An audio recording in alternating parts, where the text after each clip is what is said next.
I screamed so loud that the birds flew from the trees. My hands were tied and my mouth was bleeding. I could feel the baby inside me twisting in fear, just like me. My brother-in-law, Ramon, stood over me with his belt wrapped around his fist. He had just kicked me in the stomach for the third time. "You will not bring that bastard child into this world," he shouted, spit flying from his mouth. "You want to disgrace our family with a baby you shouldn't have? I'll kill it before it ever breathes." I begged him. "Please, Ramon, I'm 6 months pregnant. Please don't hurt my baby." But he didn't listen. He lifted his foot again, then something inside me snapped. I lost control. I don't even remember grabbing the metal rod from the corner, but suddenly I was on my feet, screaming, swinging, crying, bleeding. Blood was everywhere. His blood. My blood. I didn't stop. I couldn't stop. Then he fell. Motionless. I dropped the rod and looked down at his body, shaking, gasping for breath. And then, just as I reached to check if my baby was still moving, his eyes opened wide. Before that day, before I ever knew what Ramon was capable of, I was just a quiet woman named Mariana, married to a man I thought loved me. My husband, Santiago, and I lived in a small village on the edge of a dry mountain, with noisy goats and busy children running through dusty paths. We had nothing, but we had love, or so I believed. Santiago's family didn't like me. They said I was too quiet, too weak, too poor. His mother, Dona Lucia, never even smiled at me. His brother, Ramon, lived with us since he hadn't found a wife yet. He was rough, loud, and always drunk, but Santiago said he was just passionate. "Give him time," Santiago would say. "He's my brother. You'll see he has a good heart." But Ramon's eyes always followed me. I caught him staring when I fetched water or when I washed clothes near the stream. It made me uncomfortable, but I didn't want to start problems between brothers. I stayed silent. When I found out I was pregnant, I cried with joy. Santiago looked shocked at first, then smiled and kissed my belly. But when he told his family, they didn't smile. Dona Lucia crossed herself like I had brought a curse. Ramon stared hard at my stomach, and his lips curled like he was disgusted. "You sure it's his?" Ramon asked me one day when we were alone in the kitchen. "Maybe you opened your legs to someone else." Froze. "How dare you say that?" He came closer, too close. "I dare say anything. You're just a poor girl pretending to be a wife." I ran out of the house that day and told Santiago. He frowned but shrugged. "Ramon says stupid things. Ignore him." But things got worse. One night, while Santiago was working in another town, Ramon came home drunk. He pushed open my door and said he wanted to talk. I told him to leave. He slapped me and laughed when I fell.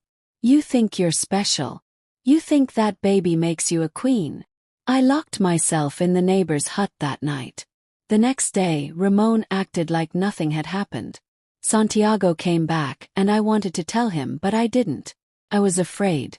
Ramon always smiled around Santiago. He played the good brother. But his eyes never stopped threatening me. Weeks passed. I grew bigger. The baby kicked more. But Ramon's threats became worse. He whispered in my ear at dinner, followed me to the market, and once even cornered me near the river and pressed his hand on my belly. "It'd be a shame if this baby never saw daylight," he said. I finally told Santiago everything. He got angry. "Ramon wouldn't do that," he snapped. "He's my brother." "But he touched me. He threatened my baby," cried. Santiago looked confused, like his whole world had turned. "Just stay away from him. I'll talk to him." But that same night, I woke up to find Ramon in my room. He closed the door slowly. "So now you're telling stories," he hissed. "Trying to turn my own brother against me." I screamed, but he slapped me again. "You want to cry now? You'll cry more when I end that little thing inside you." He pushed me to the floor and I tried to fight him. But he kicked and kicked, over and over. I felt the pain shoot through my body like fire. He bent down, whispering, "You think you're stronger than me? I'm the man in this house now. And that's when it happened. That snap inside me. My hand found the iron rod near the bed. I don't remember picking it up. I only remember the heat in my chest, the roar in my ears.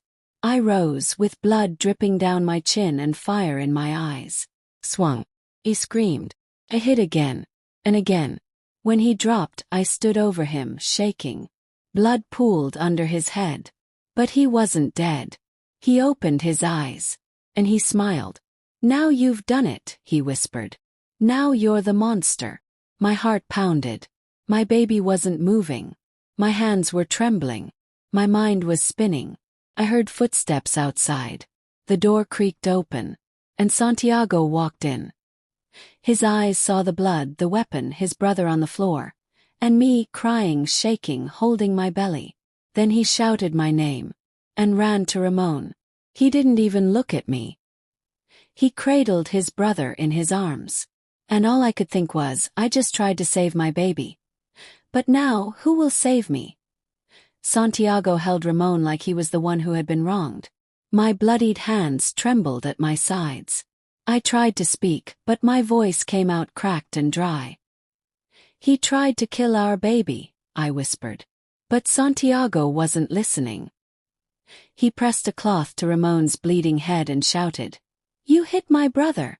Are you mad, Mariana?" I felt the floor tilt beneath me. The pain in my stomach returned in waves. I dropped to my knees. He kicked me, cried. He beat me in the stomach. He tried to kill our child. Ramon groaned, his face twisted in fake pain. I only tried to calm her. She attacked me, like a wild dog. I stared at him, stunned. My mouth dropped open. You're lying. Santiago's face hardened. He stood up, still holding the bloody cloth. You're pregnant and unstable, Mariana. I left you for a few weeks and now you're hurting people. Unstable. Clutched my stomach. He's the one who came into my room in the middle of the night. Santiago turned his back. We'll talk later. Right now, I have to take Ramon to the clinic. I'm bleeding. I screamed. I need help too. But Santiago didn't even look at me. As he carried Ramon out of the house, I crawled to the corner and sat against the wall. My nightdress was stained red. My baby wasn't moving. My whole body ached. I wrapped my arms around my belly and rocked myself, whispering prayers. Please be okay, baby. Please hold on. Hours passed. I don't know how many. The sun rose and birds chirped like nothing had happened. I lay there, cold and empty, until a neighbor named Rosa came to fetch firewood and found me lying on the ground. Mariana, she gasped, rushing inside. What happened to you? I burst into tears. She helped me stand, gave me water, and took me to the midwife. The pain in my belly hadn't stopped. The midwife examined me. Her face turned pale. She looked at me and said, "Your baby is alive, but barely. You need rest and protection." Protection. The word echoed in my ears. Who would protect me now? My own husband believed his brother over me. I stayed with Rosa that night. She gave me food and let me sleep in her daughter's room. But I couldn't rest. I kept seeing Ramon's eyes, cold, mocking, and Santiago's face, full of betrayal. The next day Santiago came. He didn't knock. He walked in like a stranger. "You need to come home," he said coldly. "People are talking." I stayed seated. "Did you ask Ramon what really happened?" "He doesn't remember much," he replied, avoiding my eyes. "But the doctor said he has a concussion. He could have died. So could our baby." Shouted. He sighed. "I can't throw him out, Mariana. He's my blood. And I'm your wife." I stood up. "I'm carrying your child." He stared at me for a long time. Then finally he said, "You're coming home. That's final." I looked at Rosa, who gently nodded. "It's better if you go with him," she whispered. "For now." So I followed him back to the house. Ramon was gone, staying at a cousin's place to heal. Dona Lucia gave me a long, hateful look when I entered. "You've disgraced our family," she muttered. You almost killed my son. He attacked me. Snap. She spat on the ground. Lies. I always knew you were poison. After that, I was treated like a criminal in my own home. They didn't speak to me unless it was to scold. Santiago no longer touched me. At night, he turned away in bed. During the day, he worked more, came home late, and barely looked at me. But the baby, my sweet baby, kept me strong. Every time I felt a kick, I whispered, "You're still here. We're still alive." Then one day Ramon returned. He walked in like nothing had ever happened. A bandage on his forehead, a smirk on his lips. Santiago hugged him. Dona Lucia kissed his hand. And me. I stood in the corner, shaking.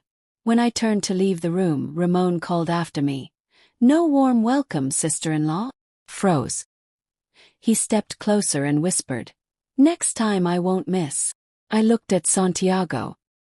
He was smiling at Ramon like he was a hero. Something inside me broke again, but this time it was quiet. Not loud and violent like before. This was a silent crack deep in my chest. The kind of break that changes a person forever. That night I didn't sleep. I sat in the dark, holding my belly and staring at the moonlight through the window. I thought of my baby's future. Would she grow up around men like Ramon? Would Santiago ever defend her? Would I ever be safe again? The next morning I packed a bag. Rosa had told me about a women's shelter in a nearby town. Place where no one knew my name. Place where I could start over. I waited until everyone left the house. Santiago went to work. Ramon went drinking. Dona Lucia was in the market. I stepped outside with my bag. And that's when I saw him, Ramon, standing at the gate, arms crossed. "Going somewhere?" he asked, grinning. Froze. "Don't worry," he said, stepping closer. "I'm not here to stop you." Backed away. "But before you go," he whispered, "you should know I left something for you. A surprise." My heart raced. "What are you talking about?" He leaned in. "Check under your bed." He turned and walked away, whistling. I dropped my bag and ran back inside, straight to my room. I bent down, lifted the mattress, and screamed. There, under my bed, was a dead bird, soaked in blood, with a note tied to its leg. The note read, "Next time it'll be your baby." My scream echoed through the empty house. And that's when I knew. Ramon wasn't going to stop. And I wasn't going to run anymore. I stood there frozen, the bloody bird still staring at me with lifeless eyes. The note in my hand shook as I read it again. "Next time it'll be your baby." My breath caught in my throat. My legs buckled and I fell to the floor, holding my stomach. My baby kicked, as if reacting to my terror. I knew then this wasn't just a threat. It was a promise. Ramon was going to kill my child. And Santiago was never going to believe me. I had to act. I couldn't cry anymore. I had already drowned in tears. I had begged. I had waited. I had hoped. And now something new grew inside me. Not fear. Fire. That night I didn't sleep. I stayed up staring at the note, memorizing every curve of his handwriting. I couldn't let this man destroy my life. I couldn't raise a child in this house. If Ramon didn't kill me, the silence of Santiago would. The next morning I went to the police station in the nearby town. I told them everything. From the first slap to the iron rod, to the death threat with a bird. I even showed them the note. But the officer at the desk, a man named Officer Luis, leaned back in his chair and squinted at me. "Do you have witnesses?" he asked. "No," I whispered. He sighed. "You live with your husband and his family. It's their word against yours. He threatened to kill my baby." He shook his head. "I'm sorry, Señora. But unless there's proof or injury, we can't arrest him. Maybe it's just a family matter. You should try to solve it peacefully." I left that office with my fists clenched and my heart broken. I had risked everything coming here. And now, even the law turned its back on me. I went straight to Rosa. She listened in silence, her face tight with worry. When I showed her the note, she crossed herself and shook her head. This man is evil, Mariana. Evil hides in the clothes of family. You need to leave. He nodded. I tried. He was waiting at the gate. Rosa looked at me, her eyes burning. Then you'll leave tonight. I'll take you myself. We won't use the main road. My cousin owns a boat. You'll cross the river and take the bus from the next village. It's safer. Hope flickered in me. You'd do that for me. She placed a hand on my cheek. No woman deserves to suffer like this. Especially not with a baby inside her. That evening I packed again, but this time I didn't take much. Just a dress, a photo of my mother, and a necklace Santiago had given me when we first met. I didn't take anything else. This wasn't just leaving. This was escape. Rosa came at midnight. We crept through the back fields, the moon lighting our path. My heart pounded with every step. My eyes darted through the shadows. When we reached the riverbank, I saw the boat tied to a post. Rosa's cousin, a big man named Javier, was waiting. Get in, he whispered. But just as I placed one foot inside the boat, we heard something behind us. Twigs snapped, turned, and saw Ramon, standing under the trees, smiling. Leaving without saying goodbye, sister-in-law? He asked calmly, stepping forward. Gasp. Rosa stepped in front of me. Get back. Ramon didn't stop. What is this? A midnight picnic. He pulled something from behind his back. Machete. Rosa screamed. Run. I jumped into the boat, nearly falling over. Javier grabbed the rope, but Ramon charged at him. Javier swung a paddle and hit Ramon in the shoulder. Ramon roared in pain and slashed wildly. Go. Go now. Javier shouted as he held Ramon back. Rosa pushed the boat off the shore with all her strength. I fell backward, landing hard on my side, groaning from the pressure on my belly. Javier struggled with Ramon in the dark. I heard the sound of wood hitting flesh, the splash of water, the crack of branches. Then silence. The boat drifted down the river. I sat up slowly, shaking, crying, holding my belly. Rosa held the paddle, her hands trembling. We didn't speak for a long time. We just listened to the water and the wind. When we reached the other side, Rosa helped me out. Her face was pale, and she kept looking behind her, but Ramon didn't follow. We walked in silence until we reached the bus station. The shelter was in another town, far, far away from my village. Rosa handed me a small bag with money and gave me the name of a woman named Camila who ran the shelter. I hugged Rosa tightly. You saved my life. She nodded. Save your child's. That's all that matters now. I boarded the bus with tears streaming down my face. I watched the trees pass by, watched the stars fade into the morning light. When I finally arrived at the shelter, I met Camila. She was a kind, strong woman who looked like she had seen many sorrows in her life. You're safe here, she said as she took my hand. No one will hurt you or your baby. For the first time in months, I slept without fear. But peace did not last. Because one day, just 2 weeks later, I went to the clinic for a checkup. And as I sat in the waiting room, someone walked in, turned, and there he was, Ramon, alive. And he saw me. He didn't shout. He didn't come closer. He just smiled, like a snake. And then he walked away. I ran out of the clinic, clutching my belly, heart racing. How did he find me? How long had he been watching?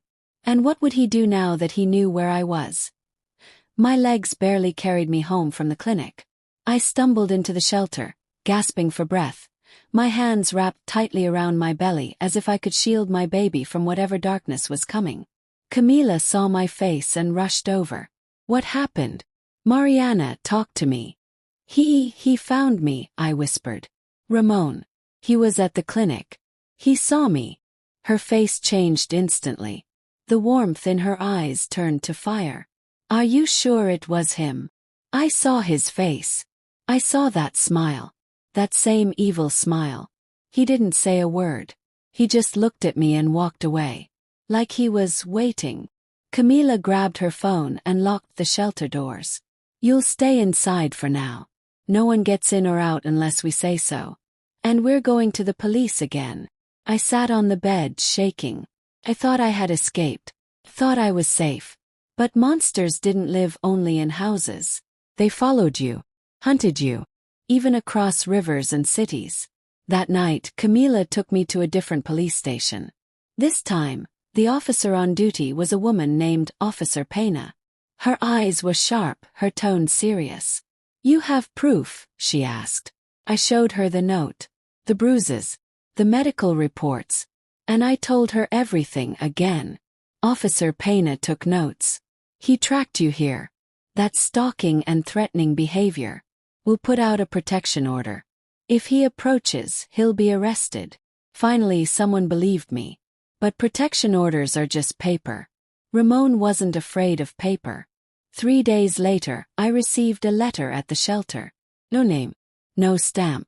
Just dropped at the door. Inside was another note, written in the same twisted handwriting. "Even lions sleep with their eyes open." Camila went pale when she read it. "This man is playing a game. A cruel, sick game." "We have to leave again," I said, holding my belly. "I can't keep running. But I can't let him take my baby." Camila nodded. "I'll make calls. There's another shelter farther away. One he won't find." But I had another idea. I didn't want to run anymore. I wanted to end this. I asked Officer Pena if I could press full charges. She warned me it would be hard. "He's smart. He never leaves evidence. He acts in the shadows." But I had something stronger than evidence. I had truth. I had pain. I had my story. With Camila's help, I filed everything.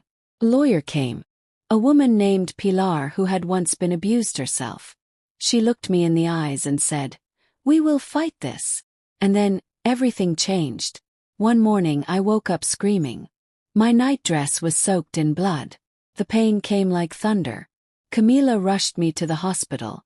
"They're trying to stop the labor," she told me, gripping my hand. "You're only 8 months." But the baby was coming. Fast. Too fast. In the delivery room I cried from pain. But deeper than the pain of childbirth was the fear that I might lose this baby. This child I had fought for. Run for. Bled for. "Push!" the nurse shouted. I pushed with everything I had. I pushed through fear, through anger, through betrayal. And then I heard the cry. Sharp, beautiful cry. A girl. They placed her on my chest, tiny and perfect, and I sobbed harder than I ever had in my life. "She made it," I whispered. "She made it." Camila hugged me, tears in her eyes. "She's safe now. You're safe now." But I wasn't. Because while I lay in that hospital bed, holding my daughter, Ramon was still out there, watching. And he didn't like to lose. 2 days later, Camila went out to buy baby supplies.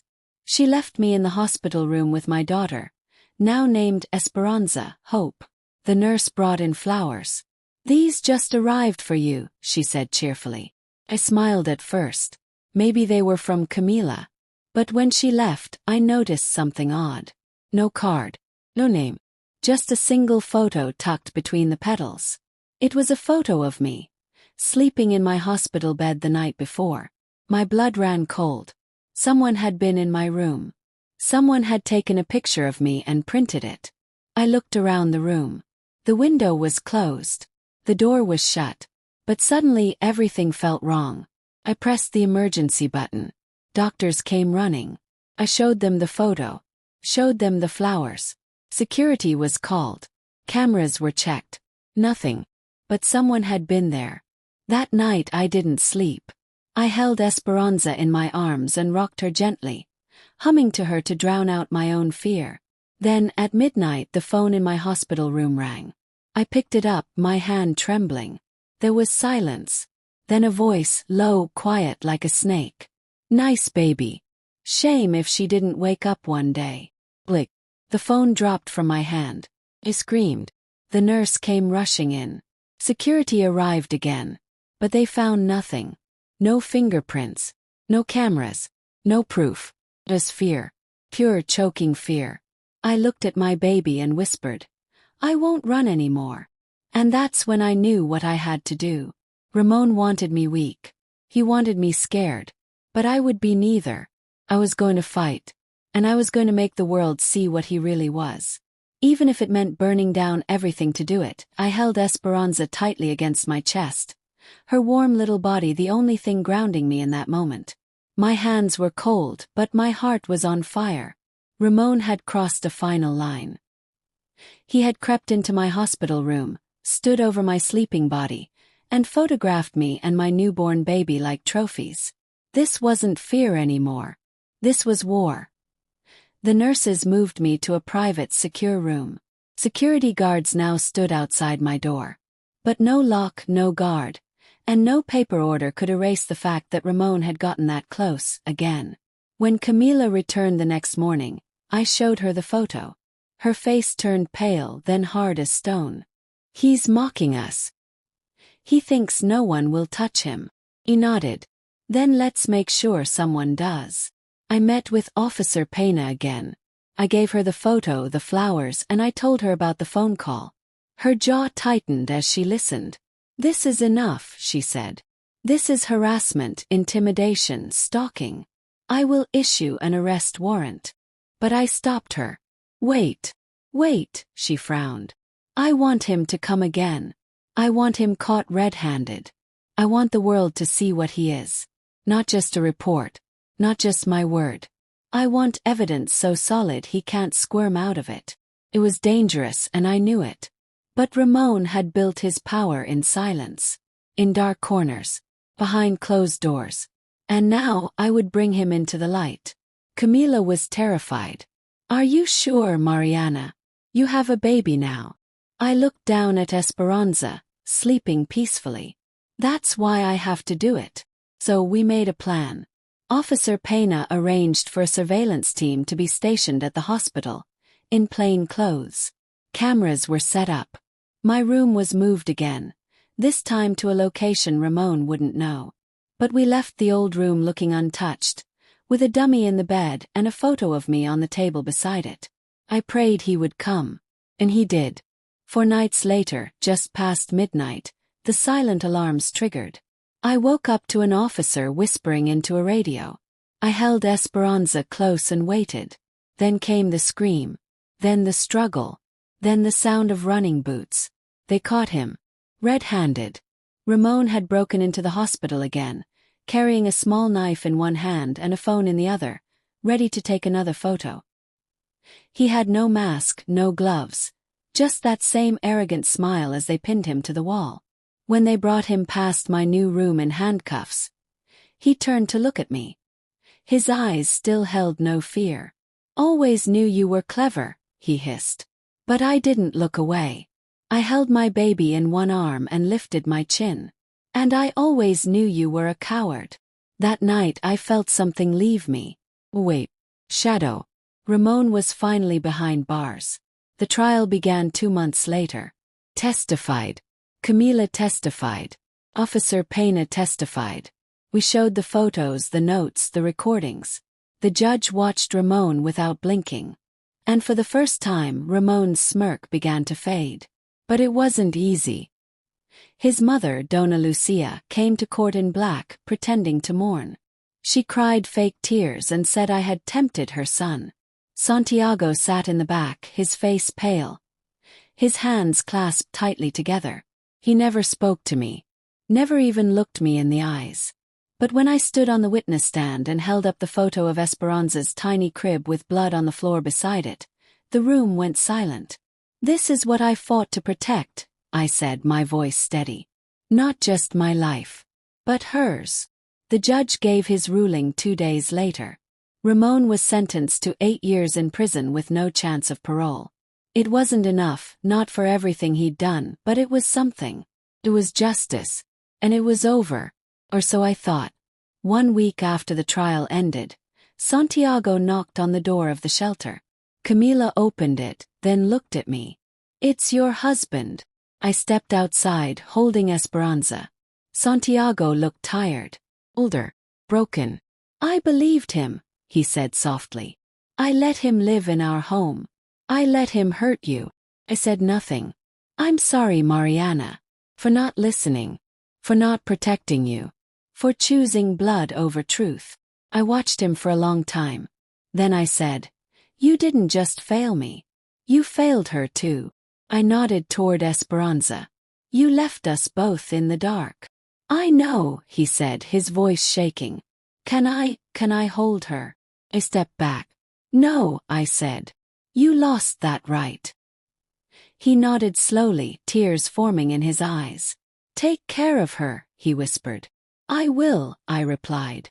"Because now she's free. And so am I." Santiago turned and walked away. I went back inside, holding Esperanza close. But just as I shut the door, my phone buzzed. It was from a number I didn't know. One message: "Prison can't hold me forever." My knees buckled. My arms tightened around Esperanza. Camila looked at me. "What is it?" I showed her the phone. Her face turned hard. "We'll never stop fighting, Mariana." "Never." I nodded, tears welling in my eyes. "Then we fight together." Because freedom wasn't just walking away. Freedom was staying strong. Even when the shadows return. The sun rose slowly the next morning, but I didn't feel its warmth. I stared at my phone, the message still glowing on the screen like a scar I couldn't erase. Prison can't hold me forever. That meant only one thing. Ramon had found a way to contact me from inside his cell. It was a threat, simple and clear. It meant he still had power. And I knew from experience that his threats were never empty. Camila reported the message immediately to Officer Pena. Within hours, an investigation was opened into the prison facility. The phone he had used was found hidden in a ceiling vent. But Ramon refused to say who helped him. The guards remained silent. No one knew, or maybe no one wanted to know, how he was still pulling strings from behind bars. I held Esperanza close every second. I didn't leave the shelter for days. Every time a shadow passed the window, my body tensed. Every knock on the door sent my heart pounding. Camila was furious. "He's in prison and he's still trying to hurt you. We need to move again." "But where do we go?" I whispered. "He always finds me. It's like he smells fear." Camila grabbed my hands. "Then stop smelling like fear." Her words hit deep. I had been surviving all this time, running, hiding, crying. But maybe now I needed to do something else. Life. Not as a victim, but as a voice. That night, after feeding Esperanza and putting her to sleep, I opened a notebook. And I began to write. "My name is Mariana, and I survived." I wrote down everything. From the first day I married Santiago, to Ramon's threats, to the iron rod, to the hospital, to the moment Esperanza cried for the first time. Every bruise, every tear, every scream I had swallowed for too long. Camila read the pages with wide eyes. "You should share this," she said. "No one wants to hear stories like this," I replied. "Yes, they do," she said firmly. "There are thousands of women out there hiding just like you did. Scared, alone, waiting for permission to speak." I didn't know if I was brave enough. But I posted the first part of my story online anyway. I didn't use my full name, just Mariana G. I didn't expect much. But the next day there were 10 comments. The next week there were thousands. Women from every corner of the country wrote to me. Some told me they had a Ramon in their lives. Some just said, "Thank you for speaking what I could never say." A woman from a university reached out. She invited me to speak at a student event. I almost said no, but Camila pushed me gently. So I said yes. The day of the event, I stood in front of a small crowd, holding my baby girl in one arm and my notes in the other. My voice trembled at first. But then I looked into their eyes. Young women, older women, even men, listening in silence. And I spoke. I was abused. I was ignored. I was told to stay silent. I was made to believe it was my fault. But it wasn't. And it's not yours either. The room clapped. Cried. After the event, a journalist approached me. She asked if I would tell my full story in an interview. Felt scary. Like giving the world all the pieces of my heart. But I said yes. And within weeks, the story aired on national television. The mother who fought back. That's what they called me. People started donating to the shelter. Women came in crying, holding their babies, saying, "I saw you on TV. I need help." I wasn't just surviving anymore. I was changing things. But not everyone was happy. Dona Lucia sent a message through a cousin. "You're a disgrace. You've shamed this family enough." Santiago sent a letter. He didn't blame me, but he begged me to stop dragging their name through the mud. I didn't reply to either, because while they worried about names, I worried about lives. And then, one afternoon I got another message. This time from the prison itself. Not from Ramon, but from a young female guard. Her message said, "He's obsessed with you. He talks to other inmates about you. I think he's planning something for after he gets out. I thought you should know." I sat down hard. Camila read it too. "We need to act now," she said. "We need long-term safety for you and Esperanza." She contacted a legal group that specialized in helping women relocate safely. With their help, we began planning. New documents, new home, new identity. It would be the final goodbye to everything I had ever known. No more Mariana. No more Santiago. No more shadows of Ramon. I didn't know how to feel. I stood in the garden that evening, watching Esperanza crawl on the grass. The sky was golden, birds flying home. Camila stood beside me. "You'll have peace now," she said. "You've earned it." But my heart whispered something else. Peace wasn't enough. I didn't just want peace. I wanted justice. And that's when I made the decision. Before I vanished, before I left everything behind, I was going to do one last thing. Something Ramon would never expect. Something that would shake him to his core. And I would do it in public, so the world could see who he really was. The pain in my ribs would not go away. Days after Victor kicked me to the floor, I couldn't sleep well. I struggled to breathe. My back ached, and my legs felt heavy like they weren't mine. But worst of all, I had not felt my baby move in 2 days. I sat on the floor in the corner of the room, staring at the dirty wall, hugging my knees like a little girl. I could hear Isabella laughing with her friends in the living room like nothing was wrong. Her voice rang through the walls like sharp knives. I pressed my hand against my belly. "Please, baby. Please move," I whispered. Then nothing. Panic. My hands shook. I forced myself up and rushed outside. I couldn't think anymore. I had to go to the hospital. I walked and walked. My feet were swollen. No one offered to help. Some people looked at me like I was mad. Others avoided eye contact. I finally reached the hospital and collapsed at the gate. The nurses carried me in quickly. Inside the emergency room, the nurse pressed the cold device on my stomach. She looked worried. Then she called for the doctor. They all became quiet, whispering in codes, and finally, "I'm sorry," the doctor said. "There's no heartbeat. The baby is gone." My world collapsed. I screamed and grabbed the doctor's coat. "No. Well, try again. You must have made a mistake." But he just looked down, silent. I felt like my soul was ripped out. That child was all I had left. I had endured the beatings, the insults, the silence. All because I believed I would hold my baby in my arms. But now my belly was just a grave. They asked if I wanted to deliver the baby or go through surgery. I chose to deliver naturally. I needed to feel the pain, I deserved it, or so I thought. Maybe then God would forgive me for letting this happen. They gave me a small room and left me alone. The labor was slow. I was in pain for hours, biting on my clothes, crying into the pillow. There was no one by my side. No husband. No sister. No mother. I was completely alone. When the lifeless baby finally came out, I looked at her. A little girl. Perfect fingers. Tiny nose. My child. I held her to my chest and wept until my voice was gone. I begged the nurse to let me keep her with me for just a while longer. I sang to her. I told her stories she'd never get to hear. I apologized for not protecting her, for being weak.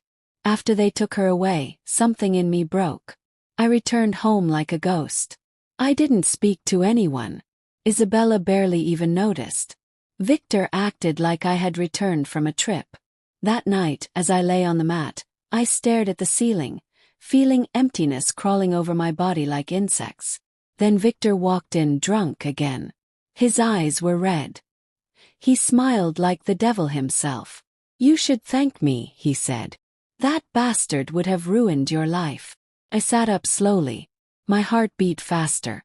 You killed her," I said, my voice hollow. He laughed. "I saved you, little girl." And that's when something inside me exploded. I grabbed the knife I had hidden under my mat, not to kill, but for protection. I stood up and faced him. "Come near me again and I swear I'll cut your throat." He froze, then laughed again. You can't even hurt a fly." I stepped closer, raising the knife. "I may have lost my baby, but I have nothing left to lose." He backed away for the first time. Maybe he saw the fire in my eyes. Maybe he realized I meant every word. He left the room that night. And I knew I had started something I couldn't stop. The next day I packed my bag. I walked out of that house. But I didn't go far. I went to the police station. I told them everything. And just when I thought I had found justice, the officer at the front desk looked up and said, "Wait, you said Victor. Victor Hernandez. That's the mayor's cousin." I felt the blood drain from my face. The officer leaned closer. "Lady, I suggest you disappear before something happens to you." I walked out, my legs shaking. And then, that night, as I tried to sleep in a shelter, someone slipped a note under the door. It said, "You're next." The moment I slammed the hammer into Luis's back, everything inside me broke open like a storm. He screamed and crumbled to the ground, clutching his spine. I dropped the hammer and staggered backward, gasping for air. I didn't even know how I had found the strength to do that. My hands were shaking, my body sweating and trembling. Luis groaned on the ground, half conscious, and I stared at him, heart pounding like thunder in my chest. Was he dead? Did I kill him? I didn't want to kill him. I just wanted him to stop. Tears rolled down my cheeks. I looked around, hoping no one saw what happened. But the room was empty. Everyone had gone to the farm that morning. I was alone with him. Alone, until now. I rushed out of the house, leaving him there, groaning in pain. I didn't know what to do. Should I tell someone? Should I run away? Would anyone even believe me? I was just a broken woman, and he was a man respected by the village. Who would believe my word over his? I hid behind the old mango tree near the backyard, sobbing. The image of what I had just done played again and again in my head. Then I remembered my baby. Was she okay? I put my hand over my belly. I hadn't felt a kick in a while. Fear surged through me again. By the time night came, Luis had been carried to the small clinic by his wife Esperanza. He lied to her. He told her he had fallen from the stairs. She believed him. But deep inside I knew he would come back. And I was right. He returned after 2 weeks, limping and full of rage. He didn't say anything to me. He didn't even look at me. But I could feel the fire in his eyes every time we passed each other in the compound. I stayed inside my room most days. I stopped talking. I stopped smiling. I lived in fear, knowing that silence was just the calm before the storm. And the storm came. One afternoon, after everyone had left for the nearby market, Luis came into my room with a glass of papaya juice. "I brought this for you," he said, forcing a smile. My throat tightened. "Why?" He looked me straight in the eyes. "Because I care about you. And your baby." I stared at the glass. Something didn't feel right. He pushed it into my hands. "Drink it." My fingers wrapped around the glass, but I didn't lift it to my lips. My instincts screamed at me to stop, to run. But I was frozen. Then suddenly my niece Camila ran into the room, chasing a chicken that had wandered inside. Luis quickly snatched the glass from my hand and walked away. I knew it. He was trying to poison me. Camila looked at me. "Aunt Clara, are you okay?" I grabbed her and hugged her tightly, tears falling from my eyes. That night I couldn't sleep. I knew I was running out of time. Luis wanted me gone. He didn't care if he had to kill me and my baby. So I made a plan. I would run. But before I could do that, something worse happened. Esperanza, Luis's wife, came to me in the middle of the night. Her face was pale. Her eyes red and full of fear. "I heard him talking on the phone," she whispered. "He said you deserve to die. He's planning something. He bought something from a herbalist. Please, Clara, you have to leave before it's too late." My heart sank. She believed me. But I had no money, no family nearby, nowhere to go. Esperanza reached into her bag and handed me something. An envelope. Inside was money. A lot of it. "I saved this secretly," she said. "Take it.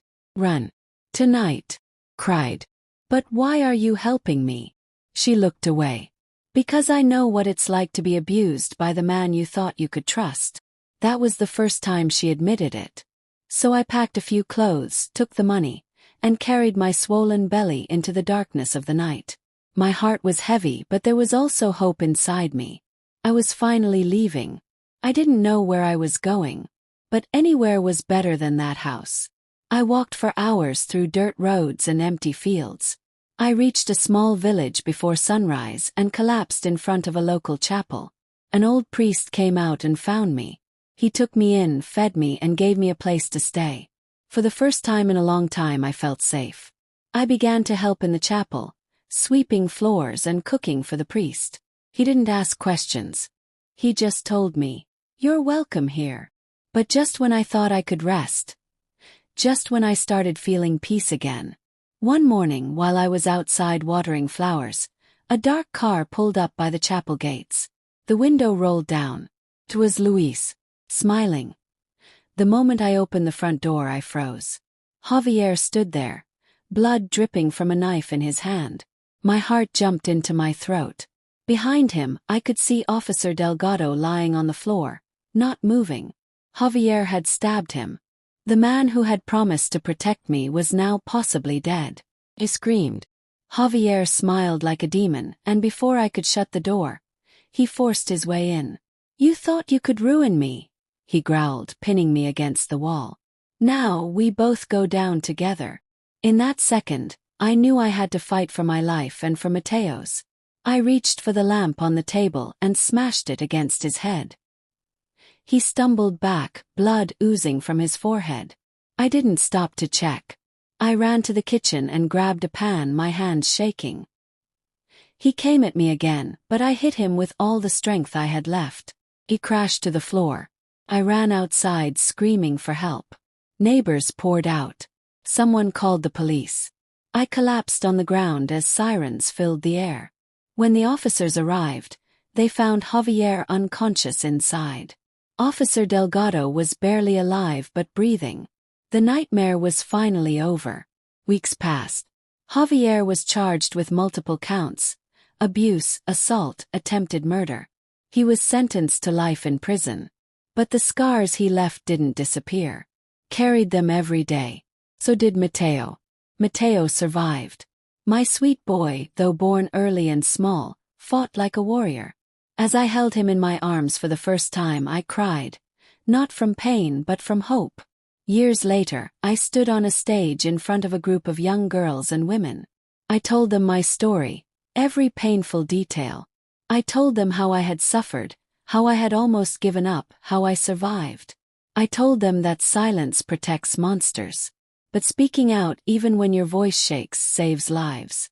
Became a counselor, a voice for the broken, a light in the dark. I still carry the pain, but now it fuels me. 'Cause I lived through it. And I found purpose. Let me leave you with this. Never let your fear silence you. Never let the cruelty of others bury your worth. Your life matters. Your story matters. And healing is possible. My name is Camila. I am a mother, a survivor, and a warrior. Thank you so much for watching this powerful and emotional true story. If Camila's journey moved you, or if you believe stories like hers need to be heard, please give this video a thumbs up, share it with someone who needs strength, and most importantly, subscribe to our channel for more inspiring and emotional real-life stories. Your support helps us keep telling the truth behind the silence. Don't forget to turn on notifications so you never miss a story that could change a life. Stay strong, stay hopeful, and remember, your voice matters. See you in the next story.